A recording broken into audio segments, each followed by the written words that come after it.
Meu marido me mandou para a casa da minha mãe no interior, dizendo que seria bom para mim mudar de ares. Eu já havia entrado no táxi quando a vizinha bateu na janela. Finja que foi embora, mas suba ao sótão. Eu obedeci, e o que vi pelas frestas do assoalho do sótão me deixou paralisada. Antes de começarmos, escrevam de onde estão nos assistindo. Desejamos a todos uma boa escuta. Aquela casa na Rua Antiga já tinha mais de 70 anos. O avô de Paulina, seu Francisco, a construiu logo após a guerra com as próprias mãos, usando toras que ele transportava pelo rio desde o corte de madeira. A avó Zilda contava que ele carregava cada tora nas costas porque era impossível conseguir animal de carga naquele tempo. Falava disso com naturalidade, como se fosse algo completamente óbvio, enquanto servia chá de um velho bule de louça com a alça quebrada. A casa cresceu devagar. Primeiro as paredes, depois o telhado, e o sótão só foi concluído por volta dos anos 60, quando o avô decidiu que a família precisava de mais espaço para guardar frutas e conservas de inverno.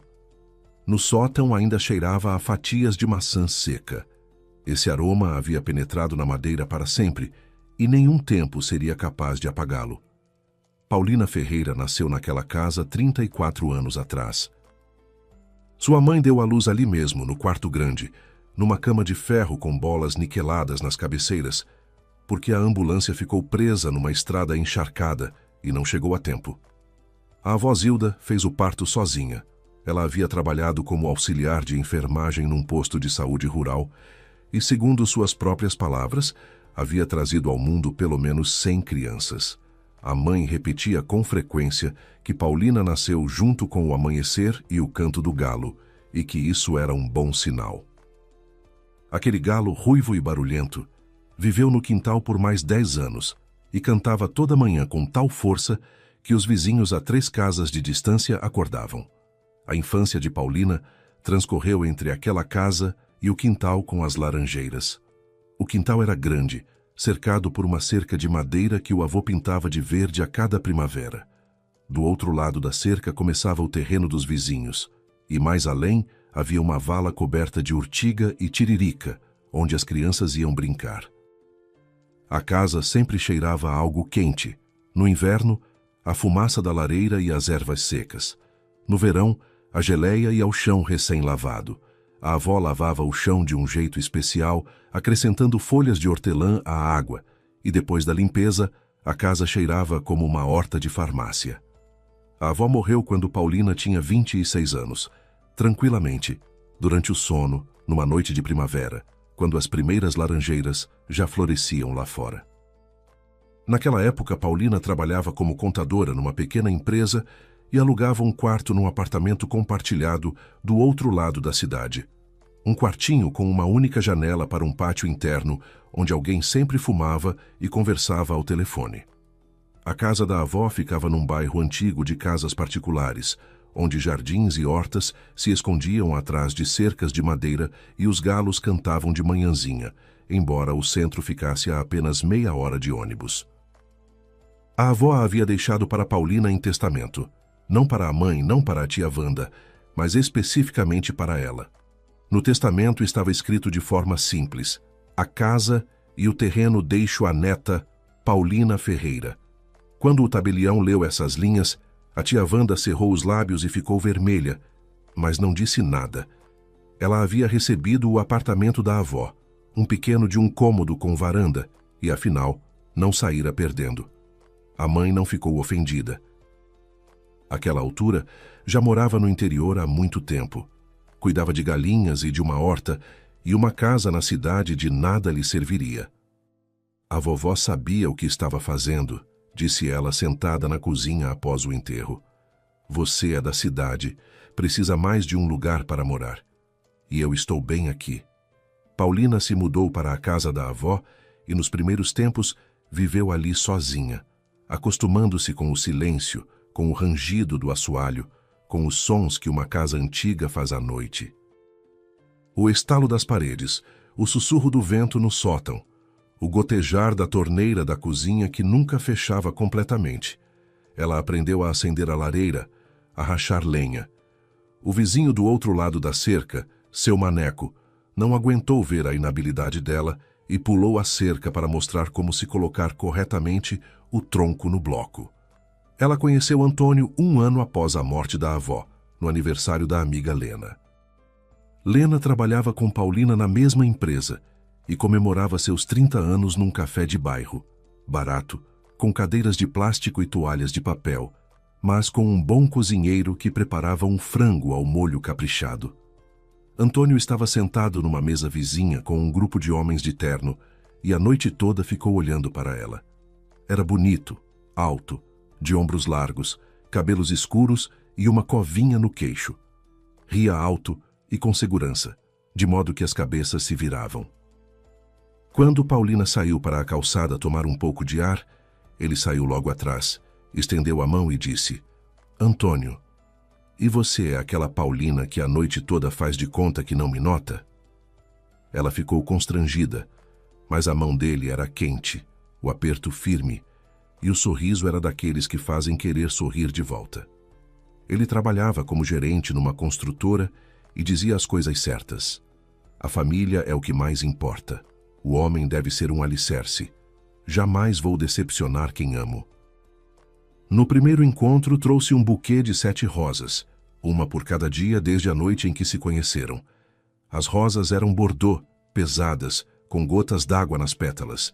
Paulina as colocou no vaso de cristal da avó, e elas duraram 10 dias, como se também estivessem tentando causar boa impressão. Casaram-se 8 meses depois. Sem cerimônia pomposa. Antônio dizia não gostar de alarde. No cartório, eram apenas eles dois, a mãe, que veio do interior com um vestido novo, e Lena como testemunha. Após o registro, ficaram em casa à mesa que Paulina havia preparado no quarto grande. A mãe fez galinha caipira assada, Lena trouxe um bolo. Antônio abriu o champanhe e a rolha foi parar no teto, deixando uma marca redonda na cal que ficou lá para sempre. Paulina depois olhava para ela e lembrava daquele dia. Antônio se mudou para a casa dela, e nos primeiros anos tudo era tão bom que ela às vezes se flagrava com um medo supersticioso. Bom demais. Ele mesmo consertou a cerca, que havia tombado e ameaçava cair sobre o jardim dos vizinhos. Trocou os canos enferrujados do banheiro, dos quais saía água cor de chá fraco. Chegou até a plantar uma laranjeira no quintal, jovem e fina, amarrando-a a uma estaca com uma corda de varal. Daqui a 5 anos vamos comer nossas próprias laranjas, dizia ele. E Paulina acreditava. Os vizinhos o cumprimentavam com respeito. Seu maneco certa vez disse: Você se deu bem com esse marido, Paulinha. Um homem habilidoso, caseiro. Ela também pensava assim. Alegrava-se por ver a casa ganhar vida de novo, por ter nela mãos masculinas, uma voz masculina, um cheiro masculino, colônia, suor, metal. As mudanças começaram imperceptivelmente, como uma rachadura na parede que a princípio você não vê, mas que depois não consegue mais ignorar. Uns 3 anos após o casamento, Antônio passou a chegar em casa mais tarde. Antes ele voltava às 6 e jantavam juntos à mesa da cozinha, sob o velho abajur com franjas que havia ficado da avó. Agora ele aparecia às 8, às 9, às vezes até às 10, explicando com viagens a trabalho, negociações, projetos urgentes. Paulina acreditava. Ele tinha um trabalho de responsabilidade, e o ramo da construção não larga ninguém cedo. Ela deixava o jantar numa panela no fogão coberta com um pano de prato e ia dormir sozinha, escutando o tic-tac do relógio de parede com o cuco que há muito havia travado. Mas depois ela notou outra coisa. Antônio havia passado a olhar para a casa de um modo diferente. Antes elogiava a construção sólida, o trabalho do avô. Agora dizia cada vez mais: essa casa poderia valer um bom dinheiro. Começou a pesquisar anúncios de imóveis na região e deixava na mesa da cozinha folhas impressas com preços, rabiscadas de marcador com números sublinhados. Certa noite, passando pela cozinha, Paulina ouviu-o falar ao telefone junto à janela, tamborilando os dedos no parapeito. Um terreno desse tamanho num bairro como esse vale em torno de R$ 1.200.000. Com a casa, talvez mais. É só saber apresentar bem. Ele falava num tom profissional, o mesmo que usava com colegas de trabalho, e aquele tom a perturbou, embora ela não conseguisse explicar por quê. Quando Paulina perguntou no jantar para que serviam aquelas folhas impressas, ele respondeu com calma, sem tirar os olhos do prato. Só curiosidade para saber quanto vale nosso bairro. Nunca se sabe, pode ser útil. E acrescentou aquele sorriso, o mesmo com que ela um dia se derretia. Paulina não deu importância. Errou. E então começaram as conversas sobre a mãe. Antônio passou a mencionar a toda oportunidade que a mãe dela estava sozinha no interior, que ela envelhecia, e a filha ingrata aparecia de 3 em 3 meses, e ainda assim, por apenas 2 dias. Quando foi a última vez que você foi ver sua mãe? Ele perguntava de um jeito aparentemente cuidadoso, mas com certa pressão. É uma vergonha, Paulina. Ela está lá sozinha, e você fica aqui sentada. E bem que ele tinha razão. Ela de fato raramente ia visitar a mãe. O trabalho e as obrigações domésticas consumiam todo o tempo, mas nas palavras dele havia algo estranho, um cálculo que Paulina sentia na pele, mas não conseguia captar com a razão. Ele não estava com pena da mãe. Ele estava empurrando Paulina para fora. O dinheiro também se tornou um problema. Antônio ganhava bem, pelo menos era assim antes. Mas no último ano, o conforto em casa havia diminuído visivelmente. A geladeira esvaziava mais rápido. Ele explicava com a crise no setor da construção, atrasos no salário, projetos mal sucedidos. Está assim para todo mundo, dizia, abrindo os braços. Vamos aguentar. Paulina arranjou trabalho extra, fazendo contabilidade para 2 pequenas empresas à noite, sentada com o notebook na cozinha, conferindo números sob o mesmo abajur com franjas. Tudo o que ganhava, algo em torno de R$ 2.500 por mês, ela entregava ao orçamento familiar. Antônio recebia o dinheiro como se fosse o que lhe cabia, sem agradecer e sem perguntar se ela estava cansada. O dinheiro desaparecia como água na areia, e Paulina não sabia para onde ia. A vizinha se chamava Dona Zefa Cardoso. Tinha 78 anos e morava sozinha numa casinha do outro lado da cerca. Baixinha, com venezianas azuis, e uma varanda onde sempre havia chinelos de borracha, independentemente da época do ano. O marido, Nicolau, havia morrido uns 15 anos atrás, do coração. Os filhos, um numa cidade, uma filha noutra, vinham nos feriados e nem sempre. Dona Zefa era daquelas pessoas fáceis de não notar. Quieta, baixinha, ligeiramente encurvada, sempre no mesmo avental florido com bolsos dos quais saíam tesouras, um pano ou sementes. As mãos estavam sempre sujas de terra, de tanto mexer nos canteiros. Ela cultivava de tudo, desde cheiro verde até jabuticaba, e presenteava os vizinhos com tanta generosidade que parecia que seu quintal era um sítio inteiro. Paulina se dava bem com ela, ajudava a carregar baldes pesados de água, e Dona Zefa a presenteava com geleia de jabuticaba, densa e âmbar, com as frutas inteiras, feita segundo a receita da própria mãe. Às vezes, à tardinha, ficavam sentadas no banco perto do portão, velho e polido de tanto uso, conversando sobre nada. O tempo, os preços no mercado, que antes o pão era diferente e os invernos eram de verdade. Dona Zefa falava de mansinho, com uma cadência suave, e em cada frase sentia-se uma pessoa que havia visto muito e pouco se queixara. Antônio não gostava de Dona Zefa. Chamava-a de a vigilante e de a velha intrometida. Torcia o nariz quando a via perto da cerca, e certa vez na frente de Paulina soltou: "Sua velha de bisbilhoteira de novo, não tem o que fazer. Fica sentada ali como uma coruja, olhando para tudo." Paulina dizia que Dona Zefa era apenas uma pessoa idosa e solitária, que não atrapalhava ninguém. Mas ele acenava com irritação. E tinha razão em uma coisa. Dona Zefa, de fato, notava tudo. Via quem entrava no quintal deles, ouvia pela cerca fina quando brigavam, sabia a que horas Antônio saía de manhã e voltava à noite. Mas ela nunca se metia com conselhos, nunca fofocava com outras vizinhas, nunca julgava em voz alta. Só às vezes, quando a conversa ficava em silêncio, ela olhava para Paulina com seus olhos castanhos desbotados, olhos de quem há muito compreendeu tudo, mas não quer assustar, e dizia: olha por você, Paulinha. Homem vem em todos os tipos.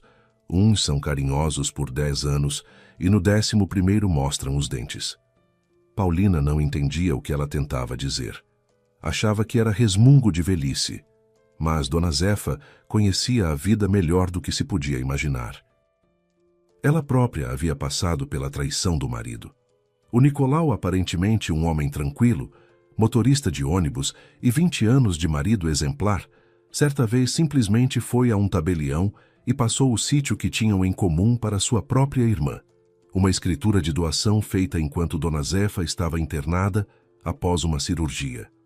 Quando ela recebeu alta e soube, quase teve uma recaída.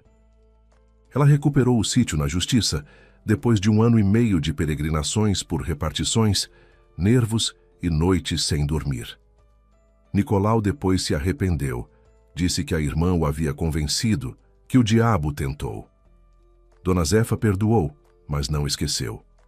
E desde então sabia com clareza uma coisa simples: se um homem começa a se interessar demais pelos documentos do imóvel, se o olhar dele fica mais tempo nos papéis do que na esposa, é sinal de que a coisa vai mal. Tudo se decidiu numa semana em meados do outono.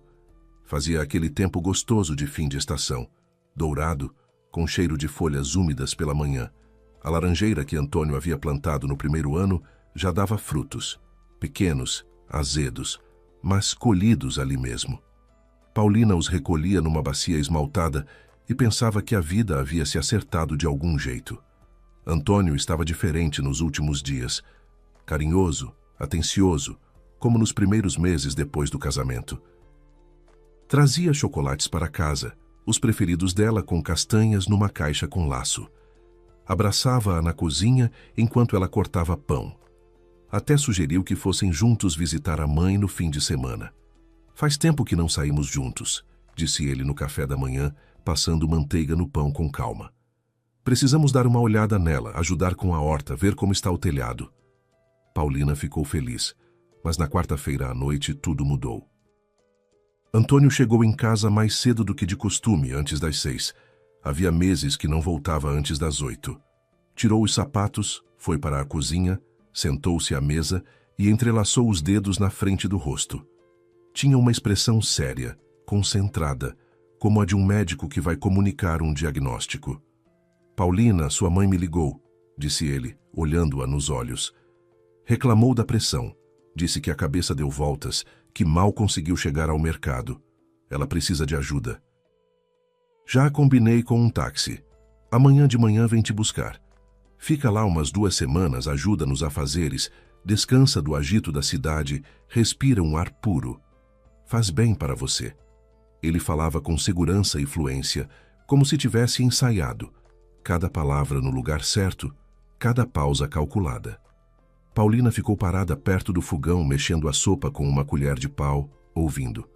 Depois desligou o fogo, enxugou as mãos no pano de prato e foi para o quarto. Pegou o telefone e ligou para a mãe. A mãe atendeu após o 3º toque. Ao fundo, galinhas cacarejavam e um cachorro latia. Mãe, como você está se sentindo? Bem, minha filha. O que aconteceu? Sua voz está estranha. Antônio disse que você tinha ligado para ele, reclamando de pressão. Uma pausa. Depois a voz da mãe, surpreendida e levemente magoada.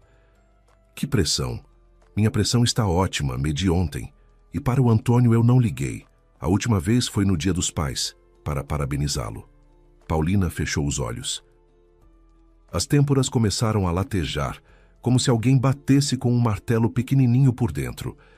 Agradeceu à mãe, disse que ligaria de volta e desligou. Depois foi à cozinha. Antônio estava no mesmo lugar, folheando algo no celular. Paulina disse: Toinho, eu liguei para a mãe. Ela diz que não ligou para você e que a pressão está normal. Ele nem levantou a cabeça de imediato. Esperou ela acabar, ficou em silêncio 1 segundo, depois olhou para ela com calma, sem nenhum sinal de constrangimento. Então me confundi. Talvez tenha sido a sogra do nosso Leandro. Misturei tudo. Deu de ombros e voltou para a tela, mas logo em seguida, sem dar a ela tempo de pensar, acrescentou num tom suave e envolvente: Paulina, de qualquer jeito você precisa descansar. Eu vejo que você está cansada. Olheiras, dormindo mal, nervosa no trabalho. Vai para a casa da sua mãe. Fique em contato com a natureza. Vai te fazer bem. Eu me viro aqui sem você. Vou cozinhar um feijão e você volta renovada. Ele pronunciava palavras que deveriam soar como cuidado, mas eram vazias como casca de noz sem miolo. Na voz dele, ela escutou algo que antes não havia percebido, ou não havia querido perceber. Não cuidado, mas impaciência. Não ternura, mas cálculo. Ele queria que ela fosse embora, e queria isso não pelo bem da saúde dela. Ele precisava da casa vazia. Por quê? Paulina ainda não sabia, mas a ansiedade já havia se instalado em algum lugar abaixo do peito, entorpecida e pesada como uma pedra. Tudo bem, disse ela. Vou. Ele acenou com a cabeça um pouco mais rápido do que o necessário e voltou a olhar para o celular. Nos lábios dele relampejou a sombra de um sorriso, não alegre, mas satisfeito. O sorriso de quem está vendo o plano dar certo. Na manhã de quinta-feira, Antônio se levantou antes dela. Quando Paulina saiu do quarto, ele já estava no corredor, vestido e barbeado, e perto da porta havia a mala de viagem dela, azul, com um zíper gasto. Ele mesmo havia arrumado: 2 calças jeans, algumas camisetas, um casaco quente, escova de dente. Roupas para 2 semanas, talvez mais. Paulina olhou para dentro e notou que ele havia colocado um agasalho grosso. Lá fora era outono, fazia 20 graus durante o dia. Para que um agasalho de frio? Ele a estava mandando embora por muito tempo. O táxi chega em 15 minutos, disse ele, entregando-lhe uma xícara de café com leite, como ela gostava. Aquela demonstração de atenção em meio a tudo parecia quase uma provocação. Não se esqueça de ligar quando chegar. Ele a beijou na bochecha, rápido e seco, sem calor, sem demora. Um carimbo num envelope. Ele já estava mentalmente em outro lugar, contando os minutos até a saída dela. O táxi esperava na calçada, um carro prata com o para-choque traseiro rachado e um aromatizador de pinheirinho no espelho. O motorista ajudou a colocar a mala no porta-malas e sentou-se em silêncio no volante. Antônio ficou na varanda com o braço levantado em gesto de despedida, mas não desceu os degraus, não foi até o carro. Paulina se acomodou no banco de trás, fechou a porta e olhou para a casa pela janela. Antônio já não estava na varanda. Havia entrado sem esperar o carro partir. Nem acenou direito. E então soou uma batida, suave, com as juntas dos dedos no vidro. 3 toques rápidos. Paulina se virou e viu Dona Zefa. Ela estava parada junto ao carro, ligeiramente curvada no seu eterno avental, por cima de uma blusa desbotada, e o rosto tinha uma expressão que Paulina nunca havia visto antes. Tenso, resoluto, quase assustado, como o de alguém que ficou calado por muito tempo e finalmente decidiu falar. Paulina baixou o vidro. O ar da manhã cheirava a laranja e a orvalho. Minha filha, sussurrou Dona Zefa, olhando para a casa fechada.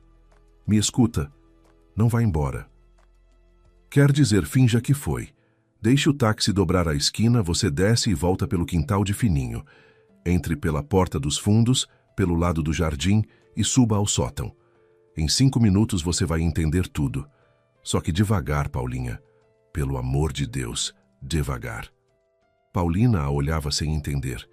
Passou pela cabeça o pensamento de que Dona Zefa havia começado a delirar com a idade. Mas os olhos da velha eram claros, sóbrios, agudos. Esses olhos não deliravam. Dona Zefa, o que aconteceu? Perguntou em voz baixa.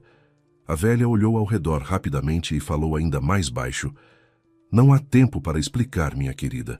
Ontem à noite eu estava na varanda, tomando chá antes de dormir, e seu marido saiu para o quintal, ficou perto da cerca e ficou falando ao telefone, alto com a certeza de que ninguém estava ouvindo.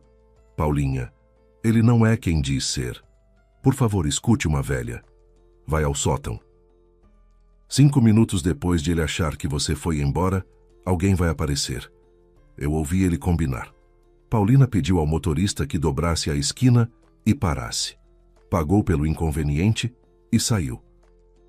Deixou a mala atrás de um arbusto de sabugueiro, junto à cerca de uma casa vizinha, e foi de volta pela rua paralela, por um beco, pelo portão do quintal de Dona Zefa, depois pelo quintal dela e por uma fresta na cerca que separava os dois terrenos, uma tábua que cedia quando pressionada no lugar certo, segredo que só elas duas conheciam. O quintal dos fundos, a laranjeira, os canteiros, o barril para a água da chuva, a porta dos fundos, estreita, de madeira, que quase nunca se usava. As dobradiças enferrujadas faziam a porta ranger, de modo a ser ouvido por toda a casa. Paulina se lembrou de como a avó ensinara a abri-la sem fazer barulho. Era preciso erguê-la levemente pela maçaneta, retirando o peso das dobradiças e puxar devagar, milímetro por milímetro. Ela fez assim. A porta cedeu com um farfalhar quase inaudível. A casa cheirava a café e a colônia de Antônio. Ele estava nas salas da frente. Paulina ouvia seus passos, pesados, donos do lugar, e o tilintar de uma xícara no pires na cozinha. Ele estava tomando café e esperando ela estar longe o suficiente. A escada do sótão ficava no corredor, perto da parede dos fundos. Degraus de madeira, íngremes e estreitos, com um corrimão de viga lisa polida por décadas de palmas. Paulina subia colocando os pés bem na beira dos degraus, onde as tábuas rangiam menos. O mesmo truque que a avó lhe havia ensinado na infância, quando ela subia ao sótão pegar frutas em conserva e temia ser ouvida pelo avô. Degrau por degrau, devagar, prendendo a respiração. No sótão havia penumbra e cheirava a madeira seca, a poeira e aquelas mesmas frutas, o cheiro entranhado nas toras para sempre. Por uma janelinha pequena e turva, entrava a luz da manhã numa faixa oblíqua, com partículas de poeira flutuando no ar. Paulina sentou-se num velho baú forrado de folha de Flandres, no qual a avó guardava o edredom de inverno. Tirou o telefone, colocou no mudo e abriu mecanicamente o gravador de voz. As mãos fizeram sozinhas, por hábito de quem trabalha a vida toda com documentos e sabe que qualquer fato pode ser útil. Apertou gravar e pôs o telefone no bolso do casaco. Passou 1 minuto. Ela contava os segundos olhando para as tábuas empoeiradas. 2. Lá embaixo era silêncio. Só os passos de Antônio da cozinha para a sala e de volta. 3. Uma cadeira rangeu. Uma colherzinha tilintou. Ele estava terminando o café. 4 minutos. Paulina já começava a achar que Dona Zefa havia se enganado. Aquela suspeita de velhice multiplicada por solidão e tédio. Já estava se levantando do baú quando a porta de entrada bateu. Alto, com segurança, com aquela batida de quem espera visita, e abre com antecedência. Paulina ficou paralisada. Lá embaixo, vozes se levantaram. Primeiro Antônio, animado com aquela entonação especial que ele ativava diante de estranhos. Entrem, entrem. Não precisam tirar os sapatos, o chão é antigo mesmo. Aqui é a entrada, o corredor vai dar na cozinha. A casa é sólida, a construção tem 70 anos, mas o material está como novo. Troquei o telhado há 3 anos, telha metálica, garantia de 20 anos. Depois uma voz feminina, aguda e fanhosa, arrastando as vogais. Toinho, e aqui é mesmo aquele terreno todo? Do lado de fora me pareceu menor, e a cerca está meio torta, vai precisar trocar. E uma terceira voz masculina, objetiva, sem emoções. Deixa eu medir tudo, aí a gente senta e discute o preço. Tenho aqui a planta do imóvel, a gente confere as divisas. Paulina se ajoelhou e encostou a bochecha no chão. As tábuas eram frias e ásperas, com pequenas frestas por onde passava a luz. Ela conhecia uma dessas frestas desde a infância, larga e uniforme, por onde dava para ver quase toda a sala grande. Ela se arrastou até ela, cuidando para não fazer barulho, e olhou lá embaixo. Antônio estava no meio da sala, ereto, com as mãos nos bolsos da calça jeans, confiante e satisfeito como alguém cujo plano está se cumprindo. Ao lado dele havia uma mulher de uns 30 anos, esbelta, num vestido vermelho justo e salto alto, que clicava nas tábuas da avó como casquinhas. Cabelo tingido de avermelhado, preso num rabo de cavalo alto, corrente de ouro no pescoço. Ela girava a cabeça para os lados, examinando a sala, como se examina uma mercadoria no mercado. Um pouco mais adiante, havia um homem de terno cinza, com uma pasta de couro debaixo do braço e uma trena na mão. Um corretor de imóveis.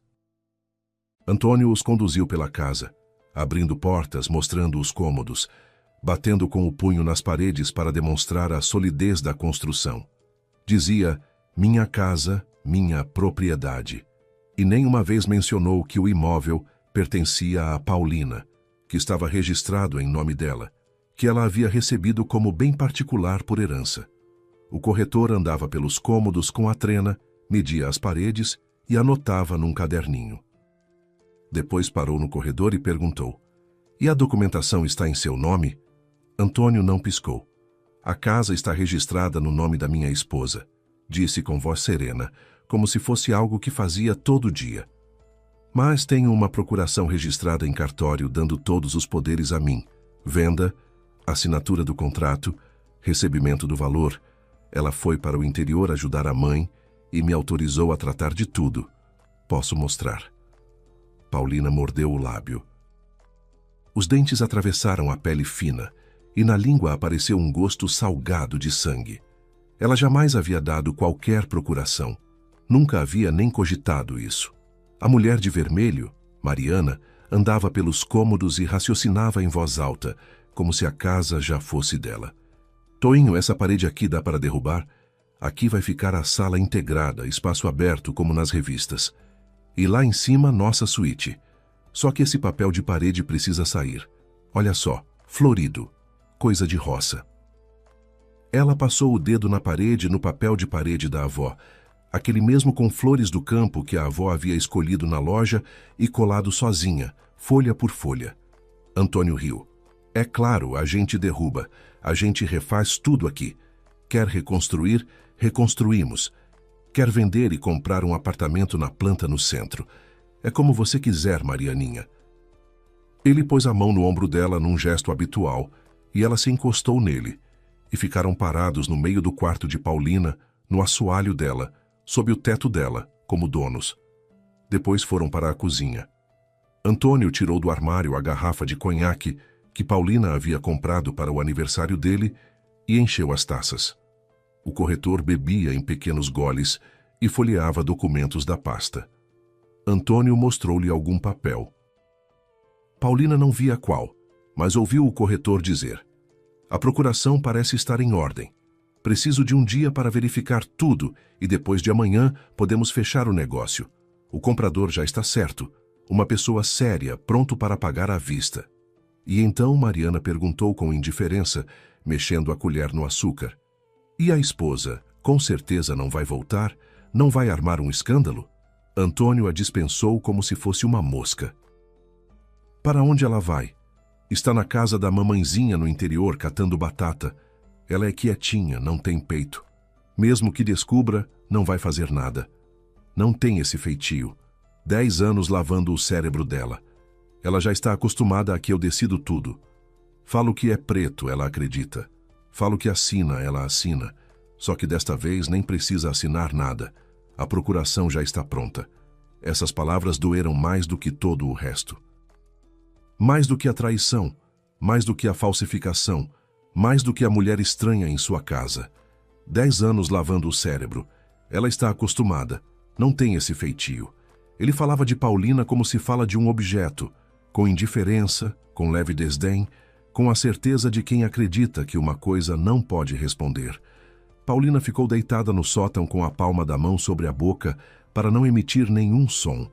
As lágrimas escorriam pelas bochechas e pingavam nas tábuas empoeiradas. O celular no bolso gravava cada palavra. A risada dele, a voz manhosa dela, o tilintar das taças, o rangido das cadeiras. Ela estava deitada e pensava: ele tem razão. Ela era de fato quietinha. Havia acreditado em cada palavra dele por 10 anos. Havia aceitado cada decisão que ele apresentava, como se fosse uma decisão de ambos, e nenhuma vez havia dito não. Não tem esse feitio. Mas ali mesmo, naquele sótão empoeirado, entre os baús da avó e os potes de geleia, com a bochecha encostada nas tábuas que seu avô havia colocado, Paulina sentiu algo se deslocar dentro dela. Não se partir. Se deslocar, como um osso que precisa primeiro quebrar para depois colar na posição certa. Algo que havia muito tempo estava torto finalmente se encaixou no lugar. E em vez de dor, em vez de medo, em vez do hábito de fechar os olhos e fingir que nada havia acontecido, ela sentiu raiva, uma raiva quieta, calma, lúcida, não uma histeria, mas uma determinação fria, como se a avó Zilda e Dona Zefa, todas aquelas mulheres que haviam vivido antes dela e sabido sobreviver, se posicionassem às suas costas e dissessem: chega, levanta. Eles saíram 1h30 depois. Paulina ficou deitada ouvindo as portas baterem lá embaixo, Antônio despedindo os convidados, o clique dos saltos de Mariana pelo caminho até o portão. Depois, o som do motor indo embora. Depois os passos de Antônio pelo corredor, o tilintar das chaves, o bater do portão. Ele também havia saído. Só então ela se levantou do chão, sacudiu a poeira do casaco e desceu a escada com as pernas bambas. Dona Zefa a esperava perto da cerca, sentada no banco fingindo tricotar, agulhas e novelo de lã cinza nas mãos, mas as agulhas não se moviam. Ela havia ficado de guarda. Ao ver Paulina, levantou-se com um gemido. Então, Paulinha, viu? Paulina abriu a boca e não conseguiu dizer nada. Apenas acenou com a cabeça, pressionando o lábio inferior para não chorar ali mesmo, à vista de toda a rua. Dona Zefa não ficou fazendo perguntas. Tomou Paulina pela mão, palma seca, dura, cheia de calos de inchada, e a conduziu para dentro de casa. Na cozinha era apertado e limpo. Toalha xadrez na mesa, violeta numa latinha de café na janela, calendário de folhas na parede com 3 dias de atraso. Dona Zefa colocou a chaleira no fogão, tirou da geladeira um prato de panquecas coberto com pano de prato e sentou-se à frente. Toma chá, come, depois você conta. O chá era de hortelã. Ela infusava a erva diretamente na chaleira, como a avó Zilda costumava fazer. No primeiro gole, a garganta se fechou e Paulina chorou de vez. Quietinha, sem soluços, as lágrimas vieram sozinhas. E Dona Zefa ficou sentada em silêncio. Não consolava, não acariciava sua cabeça. Apenas estava presente. E isso bastava. Depois, Paulina contou tudo. Antônio com o corretor, Mariana distribuindo os cômodos de uma casa alheia, a procuração falsa, as palavras 10 anos lavando o cérebro. Dona Zefa ouvia sem interromper, balançando a cabeça devagar. Eu já imaginava, disse ela quando Paulina calou. Ontem à noite eu estava na varanda com a luz apagada, terminando meu chá antes de dormir. Seu marido saiu para o quintal, ficou perto da cerca e ficou falando ao telefone. Alto, com a certeza de que ninguém ouvia. Lembro palavra por palavra. Amanhã a esposa vai embora e a gente resolve em 2 dias. A procuração está pronta. O tabelião é conhecido. Ninguém vai ficar sabendo. Eu quase caí de susto. A noite toda sem dormir. Mas de manhã decidi. Vou dizer. Melhor eu me enganar do que você perder a casa. Ela tomou um gole de chá e acrescentou. Quietinho. Meu Nicolau também começou assim. Achou que mulher boba não vai entender. E eu entendi. Você também vai entender. O principal não é chorar, é agir. Dona Zefa, o que eu faço? Perguntou Paulina. E a voz saiu fina, infantil. A velha olhou para ela com severidade, como professora que vê que o aluno sabe a resposta, mas tem medo de dizê-la. O que faz? Primeiro, se acalmar. Segundo, registrar um bloqueio de alienação para que ninguém possa movimentar o imóvel sem você. Terceiro, achar um advogado de confiança. E quarto, não mostrar ao marido que você sabe. Deixe-o relaxar. Pessoa relaxada comete erros. Paulina ficou acenando com a cabeça, memorizando cada palavra. Dona Zefa falava com segurança nascida da experiência, não de livros, mas vivida, paga com nervos e noites sem dormir. Naquela mesma tarde, Paulina foi para a casa da mãe, mas foi como uma pessoa diferente. A mãe morava no interior, 30 casas, um mercadinho com metade das letras da fachada apagadas, um correio que funcionava 3 dias por semana e um ônibus 2 vezes ao dia. Quando Paulina apareceu na porta, a mãe estava na varanda com um colete jogado nos ombros, alimentando o gato, ruivo sem nome que havia aparecido no inverno passado e ficado. "Paulinha, o que aconteceu? Você está sem cor." Ela agarrou a filha pelos ombros e a virou para a luz da janela. Paulina a abraçou com força, como não abraçava há muito tempo, inalou o cheiro de seu cabelo, fumaça de lenha e leite, e disse: "Mãe, preciso de ajuda, e preciso do Sérgio." Sérgio chegou na manhã seguinte, no carro antigo que tossia em cada curva. Tinha 42 anos, era primo de Paulina, filho da tia Wanda. Havia morado a vida toda pertinho da casa da avó antes de ir estudar direito. Agora trabalhava na administração municipal com questões de terra e imóveis. E na família era considerado um homem de confiança, embora chato. Meio calvo, de óculos com armação fina, com o hábito de limpar as lentes com um lenço a cada 5 minutos, quando pensava, falava devagar, pesando cada palavra, e nunca prometia o que não podia cumprir. Sentaram-se na cozinha da mãe, a mesma mesa em que Paulina havia feito os deveres de escola na infância. A mãe pôs a chaleira, cortou o pão, tirou um pote de conserva. Paulina contou tudo a Sérgio, do início ao fim, e deixou-o ouvir a gravação. Ele ouvia inclinado para o telefone, apertando pausa de vez em quando. "Essa é a voz do seu marido, com certeza. E esse, quem é? O corretor. E aqui, o que ele disse? Repete, não entendi." Quando a gravação terminou, Sérgio tirou os óculos e os limpou com cuidado especial. Depois os pôs na mesa e olhou para ela. Olhos pequenos, míopes e muito sérios. "Paulina, isso não é apenas um divórcio. Isso é caso penal. Falsificação de documentos. Até 2 anos. Estelionato imobiliário. Dependendo do valor apurado, até 10 anos. Seu marido entrou numa história muito suja e precisamos agir rápido antes de ele concluir o plano." A mãe estava sentada de costas para a parede, em silêncio, com as mãos dobradas no colo. O rosto havia empalidecido e Paulina via como ela apertava os dedos com tanta força que os nós dos ossos apareciam sob a pele. Mas ela não chorou. Apenas disse em voz baixa: "Eu sempre senti que tinha algo errado com ele. Mas você estava feliz e eu fiquei calada. Foram ao cartório de registro de imóveis registrar o bloqueio de alienação, uma averbação que impedia qualquer transação com o imóvel sem a presença pessoal da proprietária. A atendente leu o requerimento, levantou os olhos e perguntou: "A senhora tem certeza? Com esse bloqueio, ninguém além da senhora poderá movimentar esse bem." Paulina acenou com a cabeça. O pedido foi aceito e registrado no mesmo dia.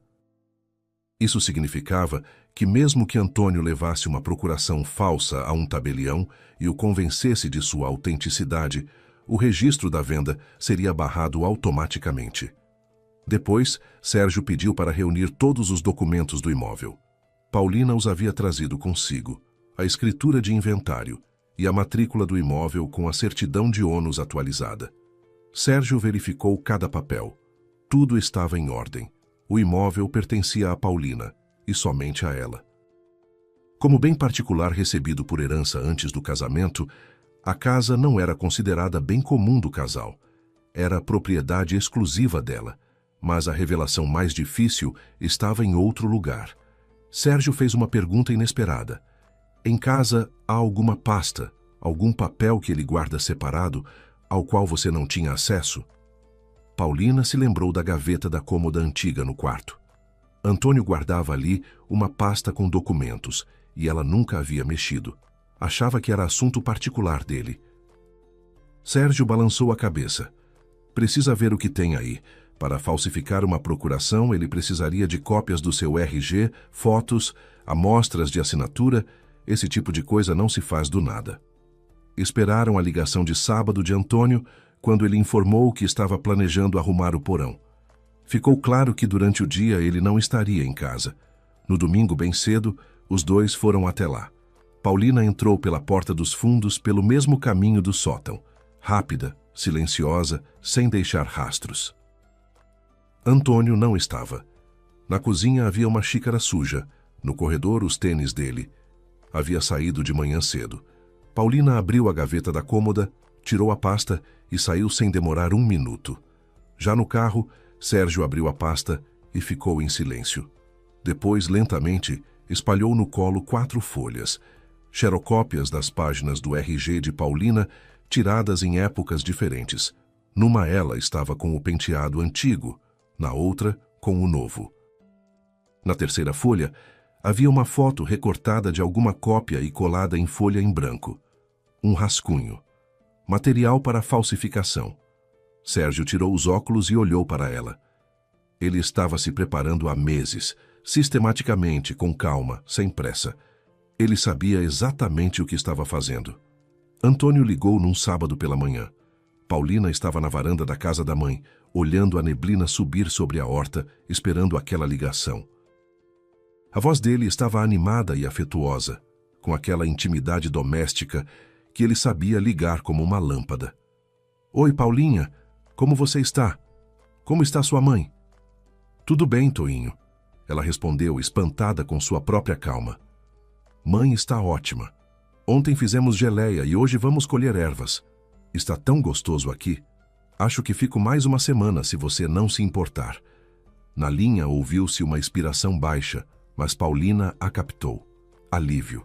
Tudo ia conforme o plano dele. "Claro, descansa," disse ele, com a generosidade de quem dá o que não lhe custa nada. "A propósito, não tem problema se eu arrumar um pouco a casa, rever o porão, revirar os armários?" Estava adiando sempre. Paulina entendeu na hora. Ele estava procurando os documentos originais, a matrícula, algum papel para o tabelião. "Claro, Toinho, arruma à vontade. Você é tão caseiro, já era hora de arrumar o porão." Despediram-se. Paulina apertou desligar e olhou para Sérgio, que estava sentado ao lado dela no degrau da varanda, e havia ouvido cada palavra. Ele acenou com a cabeça brevemente. "Muito bem. Que ele ache que você não sabe de nada. Precisamos de mais um dia." No mesmo dia, Sérgio ligou para um delegado conhecido. A conversa foi curta e objetiva. O delegado ouviu, pediu a gravação e disse: "Para a abertura de inquérito, só a gravação não basta. Preciso que ele cometa uma ação concreta, que vá ao tabelião e apresente o documento falso. Aí o pegamos em flagrante e o caso fica sólido. Não o atrapalhem."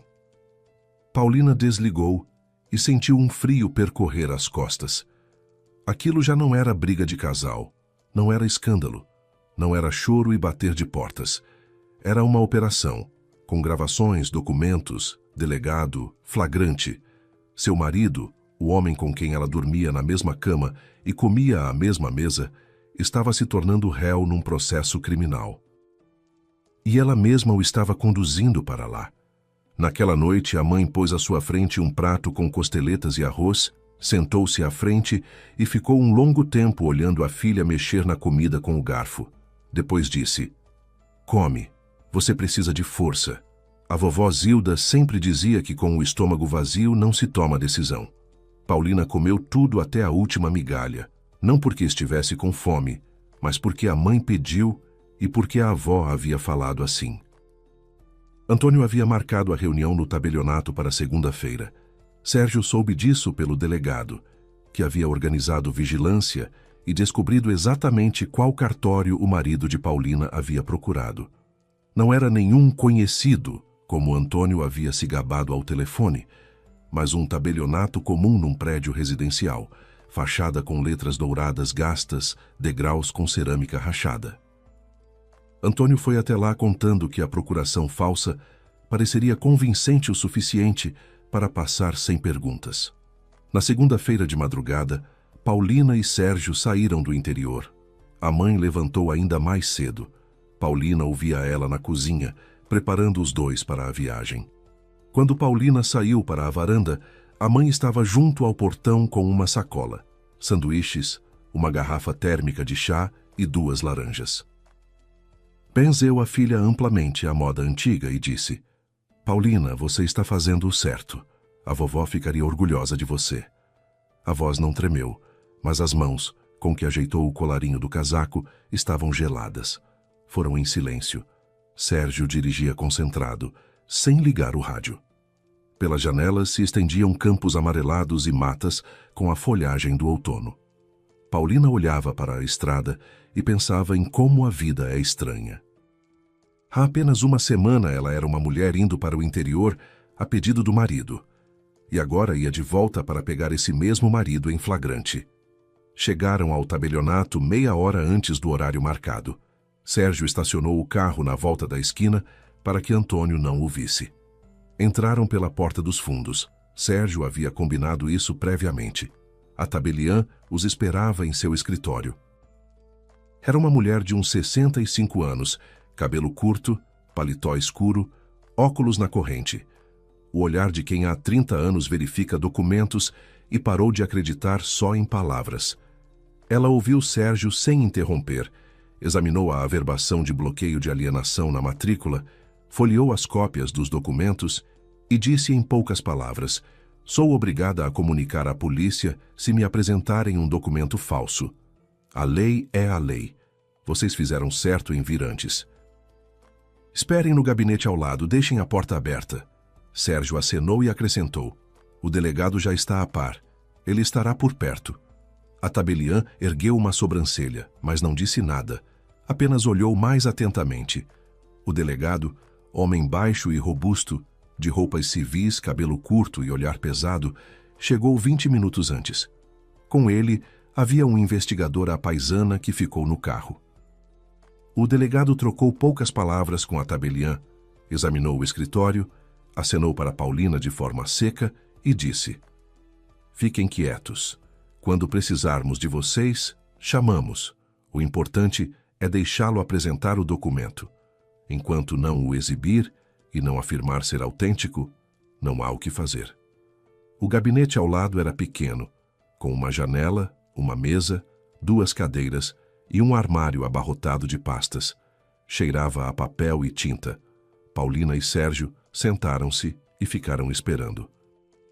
O delegado se instalou na recepção, atrás de um balcão com revistas, de onde via a entrada e ouvia tudo. Sérgio folheava algo no celular. Paulina olhava pela janela, onde um galho de ipê balançava com flores amarelas. O relógio na parede tic-tacava alto e parecia que o tempo havia parado. Faltando 5 para o meio-dia, a porta da frente bateu. Passos seguros, firmes, masculinos. Depois, o clique dos saltos. Vozes na recepção.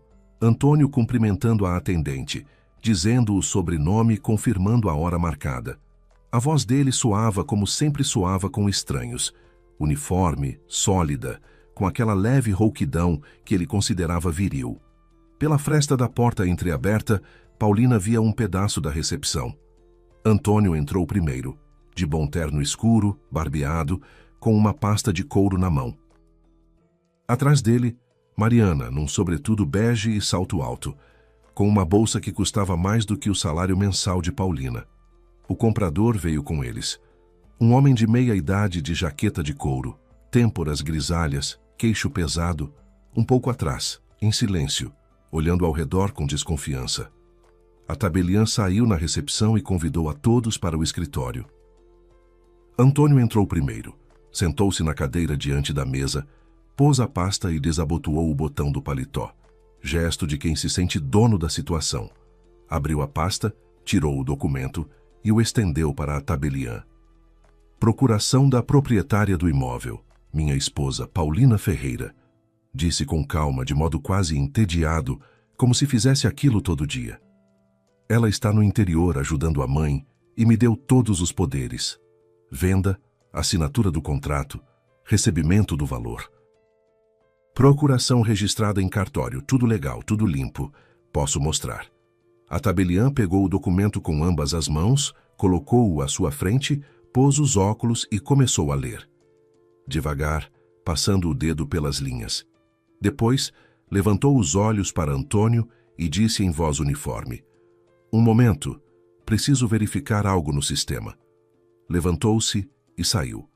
Antônio recostou-se na cadeira, olhou para Mariana e deu uma piscadela quase imperceptível.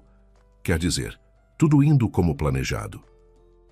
1 minuto depois, a porta do gabinete ao lado abriu e a tabeliã acenou para Paulina. Ela se levantou. As pernas não tremiam. Curiosamente, as pernas não tremiam. Saiu do gabinete, deu 3 passos pelo corredor e entrou no escritório do tabelionato. Atrás dela, Sérgio com a pasta de documentos debaixo do braço. Antônio a viu não de imediato.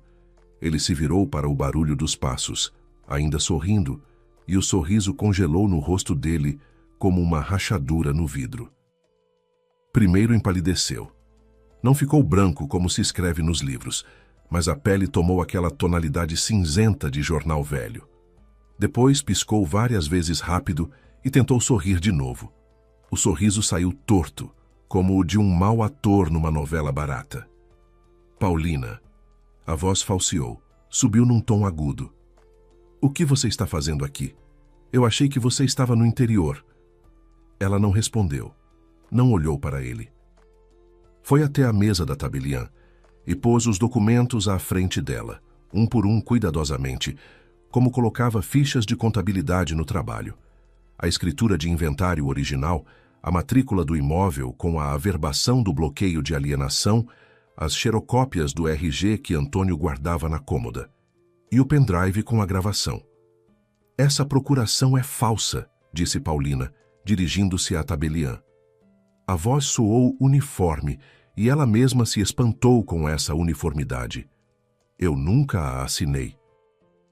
Não dei poderes ao meu marido. Este imóvel é bem particular, meu, recebido por herança." Silêncio. Tão profundo que dava para ouvir um ônibus passar lá fora e o tic-tac do relógio de mesa da tabeliã. O comprador, junto à parede, parou de olhar ao redor e ficou paralisado, os dedos agarrados ao encosto da cadeira. Mariana passou o olhar de Paulina para Antônio e de volta, e no rosto dela apareceu aquela expressão de quem fareja perigo, atenta, pronta para fugir. Antônio se levantou de um salto. A cadeira atrás dele quase caiu. "Paulina, você entendeu errado", disse ele rapidamente, engolindo as terminações das palavras. "Eu queria só fazer uma avaliação do imóvel. Não é venda, é avaliação. O corretor me disse que sem procuração nem avaliação dá para fazer. Eu estava tentando por nós dois, Paulina, por nós."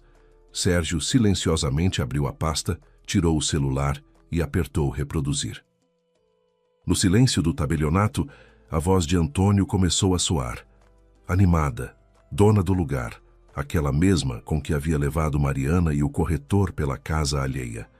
"Mais 1 ou 2 dias e o imóvel vai estar vendido. A esposa está na casa da mamãezinha no interior catando batata. Ela é quietinha, não tem peito. 10 anos lavando o cérebro." Mariana não esperou o fim. Agarrou a bolsa com as 2 mãos, apertou-a contra o peito e recuou em direção à porta. O comprador levantou as 2 mãos com as palmas para a frente. "Eu não tenho nada a ver com isso. Me disseram que era negócio limpo. Estou saindo." E saiu atrás de Mariana, fechando a porta com cuidado. Mas ir longe não conseguiram. Na recepção, o delegado já os esperava. Levantou-se, bloqueou o caminho com calma e mostrou a identidade. "Ninguém sai", disse ele, não alto, mas de modo que ficou claro que era inútil argumentar. "Todos ficam até o esclarecimento dos fatos. Já vem a equipe." O investigador entrava da rua segurando a porta para 2 policiais fardados. Mariana empalideceu e se encolheu na parede. O comprador levantou as mãos de novo e tagarelou. "Eu não sabia de nada. Me mostraram um anúncio. Disseram que estava tudo certo." Antônio estava parado no meio do escritório sozinho. Ouvia as vozes da recepção, o delegado chamando os sobrenomes, o estalo dos rádios dos policiais. Estava no seu bom terno com o botão do paletó desabotoado. E pela primeira vez em todos os anos que Paulina o conhecia, ele não sabia o que dizer. Não havia frases preparadas, não havia explicações fluidas, Não havia aquela segurança preguiçosa com que a havia controlado por 10 anos. Ele a olhava como se a visse pela primeira vez. E talvez de fato a visse, porque a mulher que estava diante dele não era aquela Paulina que ele conhecia. Toinho, disse ela em voz baixa, você tinha razão em uma coisa. De fato foi bom para mim ficar longe da cidade, longe de você. Ele abriu a boca e a fechou, e esse silêncio foi mais eloquente do que qualquer palavra. O divórcio foi concluído em 3 meses. Antônio não resistiu. Ele tinha outros problemas. O inquérito corria a todo vapor. Já na primeira semana, o delegado identificou quem havia fabricado a procuração falsa. Um certo Genivaldo, conhecido de Antônio, que trabalhava numa gráfica e tinha acesso a equipamentos de impressão. Foi encontrado rapidamente. No celular de Antônio havia ficado toda a troca de mensagens. Genivaldo prestou depoimento no primeiro dia e contou tudo. Antônio havia o procurado 6 meses antes, pagou R$50 mil pela fabricação do documento e prometera mais R$200 mil após a venda da casa. Genivaldo chorava na delegacia e repetia que não havia querido, que tinha dívidas, que o diabo tentou. Exatamente como o Nicolau, marido de Dona Zefa, o diabo tentou. A desculpa eterna do homem fraco que cometeu uma grande vilania. Vieram à tona outras coisas.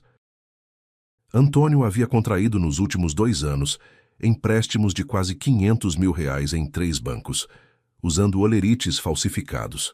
O dinheiro ia para o pôquer online.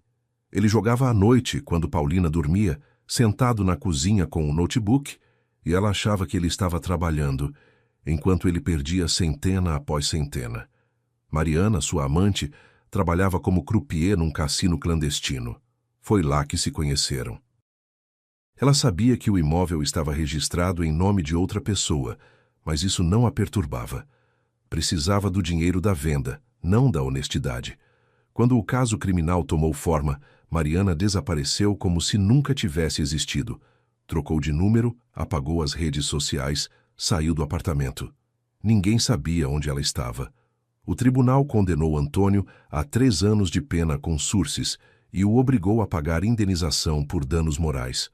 O valor era pequeno. Mas não era de dinheiro que se tratava. Tratava-se de a justiça ter chamado as coisas pelo nome. Estelionato, falsificação, engano. Seus ex-amigos, que durante anos o consideraram um homem de confiança e a alma das festas, ao saberem da verdade se afastaram. Um após o outro, quietamente, sem escândalo, simplesmente pararam de ligar, de convidar, de cumprimentar. O último a se afastar foi o próprio irmão, que ligou para Paulina após o julgamento e disse: Paulina, me perdoe. Fico envergonhado de que carregamos o mesmo sobrenome. Se precisar de ajuda, pode contar comigo. Paulina ficou na casa. Na sua casa, na casa da avó, na casa do avô. A primeira coisa que fez após o divórcio foi trocar as fechaduras. Veio um serralheiro, homem idoso com bigode e macacão. Pôs novas fechaduras nas 2 portas e disse: Boa fechadura, dona. Sem a chave não abre. Paulina pagou-lhe e ficou longo tempo parada perto da porta fechada, segurando 2 novos chaveiros. A segunda coisa que fez foi arrumar o sótão. Retirou as velhas coisas, limpou o baú, lavou a janelinha. A terceira foi ligar para a mãe. Mãe, vem morar comigo no inverno. A casa é grande, tem espaço de sobra. A mãe chegou uma semana depois, com 2 potes de geleia, um saco de batatas e o gato. Aquele mesmo ruivo sem dono, que ela finalmente batizou de Bidu. Bidu imediatamente ocupou a melhor poltrona da sala, a da avó com o assento afundado e uma capa de crochê, e se comportou como se morasse ali a vida toda. Dona Zefa tornou-se para Paulina mais do que uma vizinha.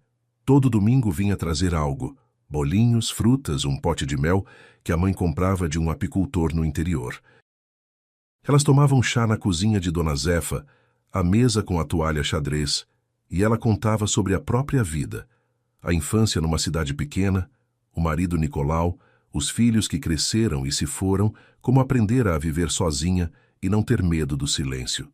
A gente é resistente, mulher, dizia Dona Zefa, bebendo chá devagarzinho à moda antiga.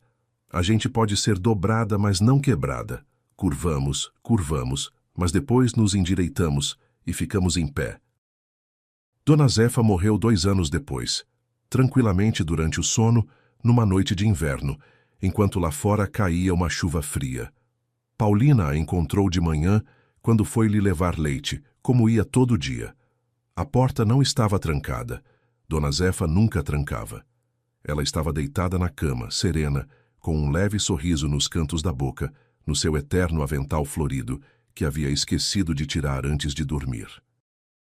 Na mesa da cozinha havia uma xícara de chá com o fundo ainda por terminar e um prato com 2 panquecas.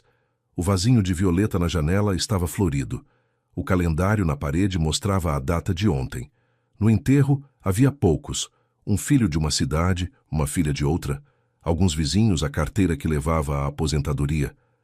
Paulina ficou parada perto da cerca e disse apenas uma coisa. Dona Zefa me salvou a casa. Ela me salvou a casa e me abriu os olhos. Sem ela eu teria perdido tudo, o imóvel e a crença em mim mesma. Obrigada a ela pelos 5 minutos que mudaram minha vida. A casa na Rua Antiga existe até hoje. Paulina renovou a fachada, repintou a cerca de verde, o mesmo verde com que o avô a pintava a cada primavera. Plantou um ipê junto ao portão, e quando floresce, os transeuntes diminuem o passo e levantam os olhos.